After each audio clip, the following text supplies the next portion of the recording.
I'm on a tear today, but I got videos to do, so why not? But anyways, I'm back. As you can see from the title, this is just something that I think that someone wanted to talk about, someone wanted to bring up, in regards to just dating, modern conversations, modern connecting with people. Now, this is not necessarily like a brand new theory per se. Um, maybe nothing I say in this video is not something, it's nothing that you haven't heard before. But I'm going to say it anyway because, it's me saying it. So I wanted to talk about, like, as you can see from the title, I think that our hatred for speaking on the phone is part of what ruined the whole dating scene. And if you hear those voices outside, I can't control that, but I'm also not going to, wait till they're done talking. We here now. Anyways, yeah, I think that a lot of the reason as to why a lot of people in general, not even just on the phone conversation, but conversations in general, a lot of the reason why dating in the past seemed so much easier, or at least seemed so much worth it, I'll put it that way, seemed much more worthy to be in relationships in the past than it is now, is because people actually talked to one another. Not texted, talked. Not send just voice notes, although that's better than the whole texting thing, but actually talked to one another, right? On the phone or in person, conversations were had. Amongst that, once you heard the cadence in someone's voice when they said something, or, it was being able to learn how to communicate through different personality types, which is something you can't necessarily pick up just via texting, right?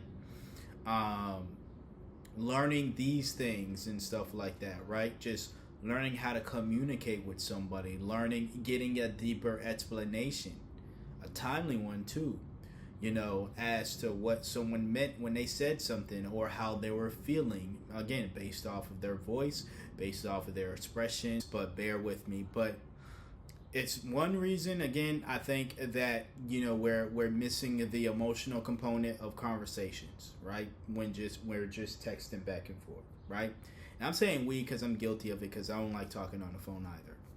So I keep saying we in this situation here. It's not we in quotation marks like I usually do when I usually mean y'all, not me.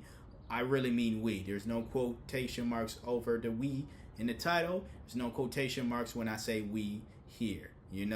So with that being said, yeah, I'm guilty of this as well, but I've noticed the problem here, right? It's the difference between myself and you. When I notice problems, I'm willing to own up to the problems that I'm guilty of and not just place them on everybody else or say, well, everybody else has the problem, so if they're doing it, then I could do it too. So guess what? If they jump off a bridge, would you do it too? I know your mom and them told y'all about that. You heard that as a child. Guess what? It's your mom and them speaking right now. Alright? But no, for real. I think that's part of it. The other part of it is the I think it's pretty obvious that a lot of people tend to act tough via text, say things via text, have the moxie, the guts to portray themselves via text message, portray themselves in a way via text message that they necessarily wouldn't do it in a face-to-face conversation nor a phone conversation. I've had conversations with people who are very, very, very bad bitches in the text, but when it came to that phone conversation, it was mutters and stuff like that. Or when it came to a face-to-face, it was lack of eye contact, or not even like half the shit that they were saying in the text, or they would have said in the text, is even said in person. And when I say act tough, I'm not saying that in a threatening way. Let me get it straight. It's not in no, even though that is part of it, if you're in those toxic relationships. I'm talking about things like people saying, like, how they truly feel, all right? In a harsh way, right? Saying how you feel is not acting tough, right? But saying it in a harsh way is, the tough acting. And then again, like I said, when people stop talking on the phone or stop meeting in person and speaking, right? It became a thing where it was like, I can get away. When texting became the main communication, it was like, I can get away with being disrespectful. I can get away with saying this in a mean way. Why? Because I'm not going to see this person and I'm not going to talk to this person. And I think, again, our hatred for, now I not put that in quotation marks here because maybe hatred is a strong word, but our disdain, hatred, whatever, for speaking on the phone created this avenue to where, again, people don't feel the need to respect other people. And while, well, things are now where they are in the dating world because no one has that instant respect of, or instant thought and respect of, I should watch my tone because when expressing myself, because I don't want to come off a certain way. That was something that we all thought about when talking on the phone was the norm, was the main force of and primary, the only way of communicating.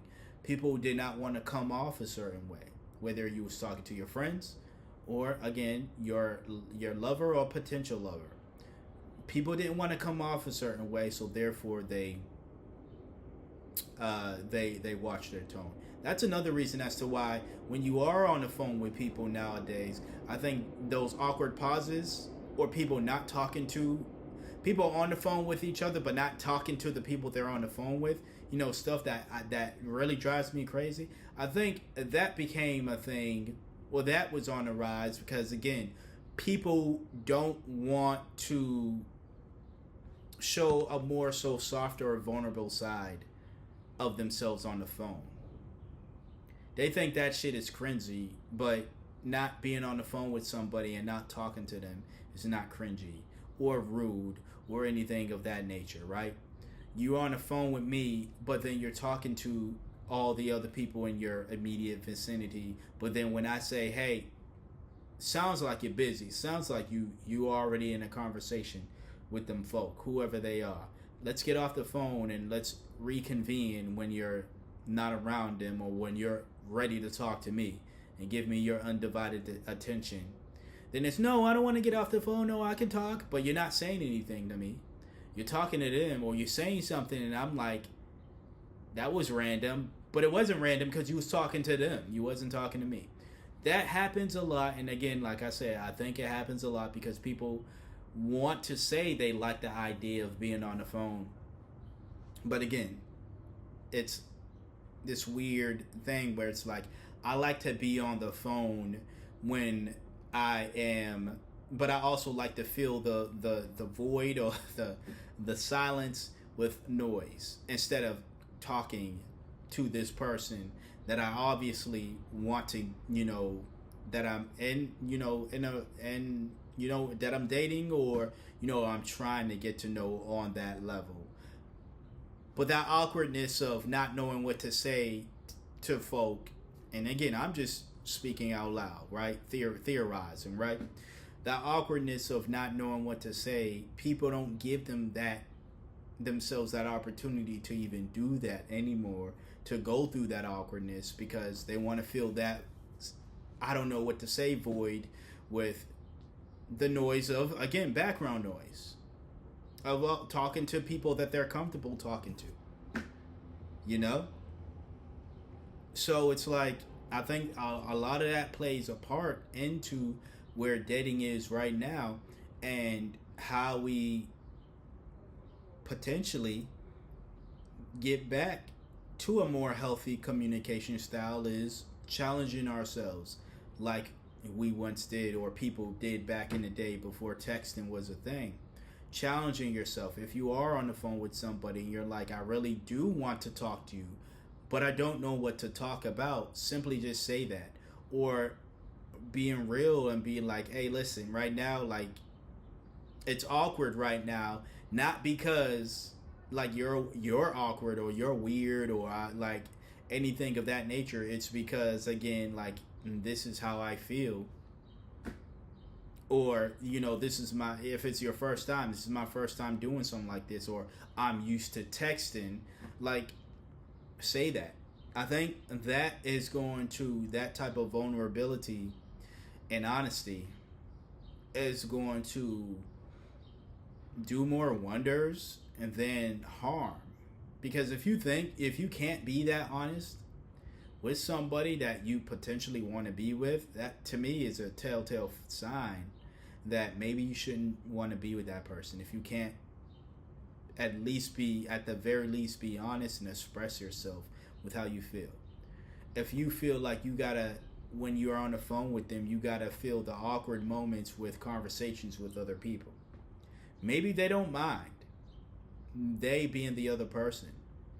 Maybe they don't mind that. Maybe they're doing the same thing.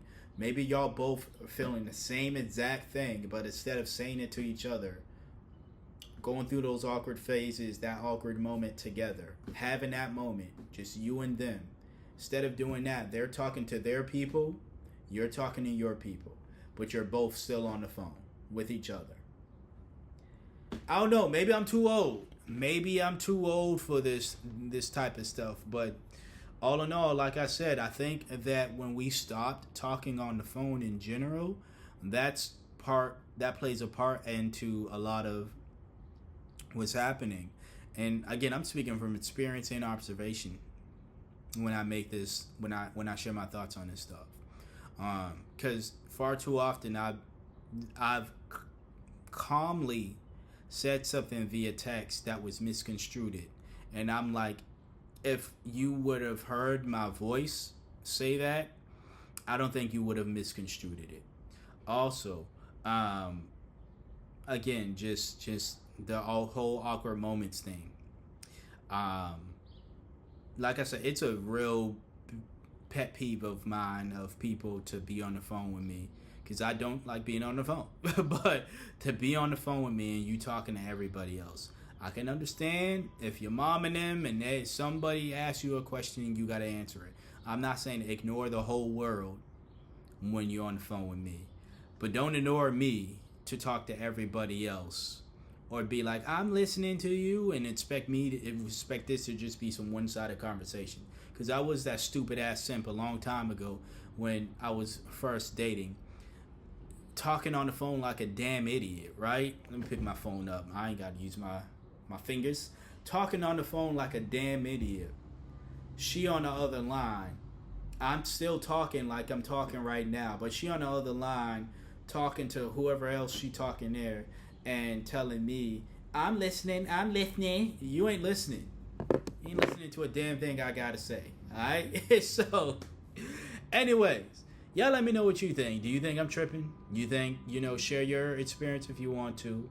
Like, comment, share, subscribe, all that good stuff. And until next time, until next video, I'll see y'all when I see y'all. Peace.